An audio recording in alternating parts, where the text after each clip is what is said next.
Hi guys, I'm going to show you my recipe for shepherd's pie. First, go ahead and preheat your oven for 350.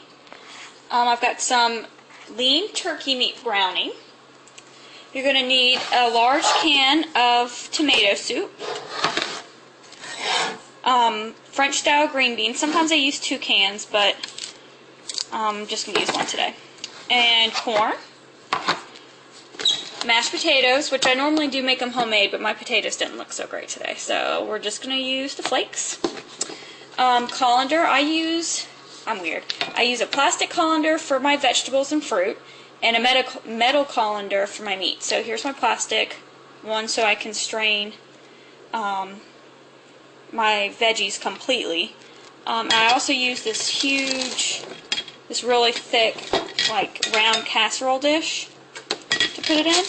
And also you're going to need a buttload of cheese. I normally use like cheddar cheese, and sometimes I'll use a little bit of mozzarella, or I'll use cheddar and Colby, just whatever I have. I'll probably use cheddar and a little bit of mozzarella.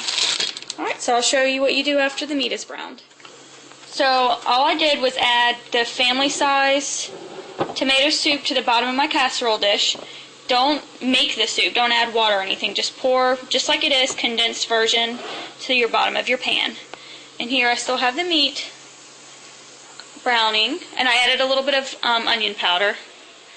And here I'm strained my veggies, and I'm going to mix it together really well. That way when I add it to my shepherd's pie, it's mixed through and not, you know, corn on one side and green beans on the other.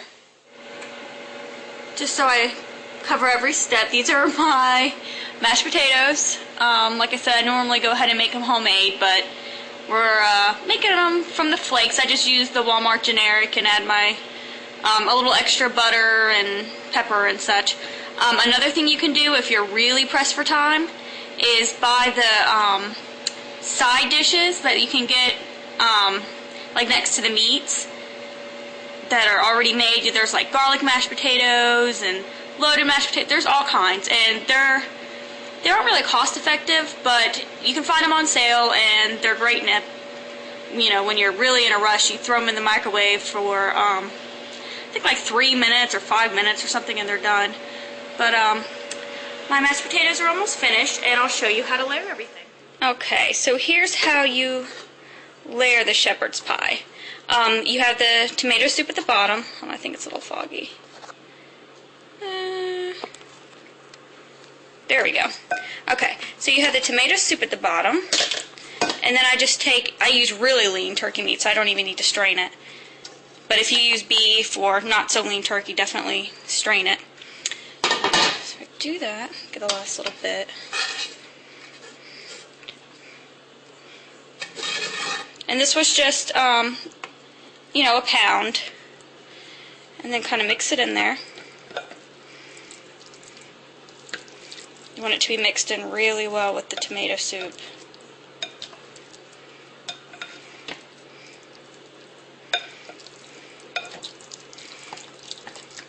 And I know all these combinations do sound odd, but trust me, this is so good. And it's so easy. Okay, so now that that's mixed, I'm going to try to get it level. Okay. Next goes my veggie mixture, which I mix together.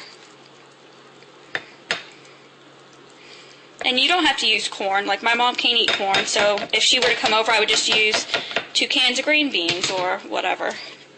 Not a big deal. Or if you don't like green beans, just use corn. Okay.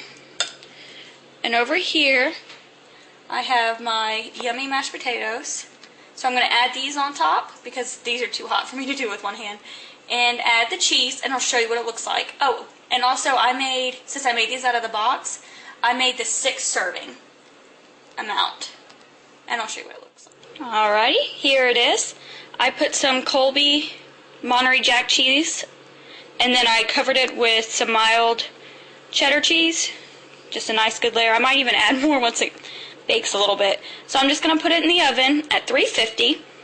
And I just kind of eyeball it. I normally leave it in about 15-20 minutes. You'll know because all the cheese will be melted, and you'll see this layer in here kind of bubbling so that you know everything's nice and warm.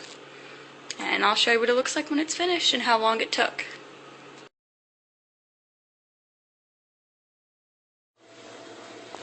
Here we are. I left it in the oven for 25 minutes and I added more cheese on top, so it's still melting. And just let it sit for probably about, I don't know, 5-10 minutes. And slice it just like you would a pie. You can do it in squares, triangles, scoop it. It doesn't matter, whatever you want. Enjoy!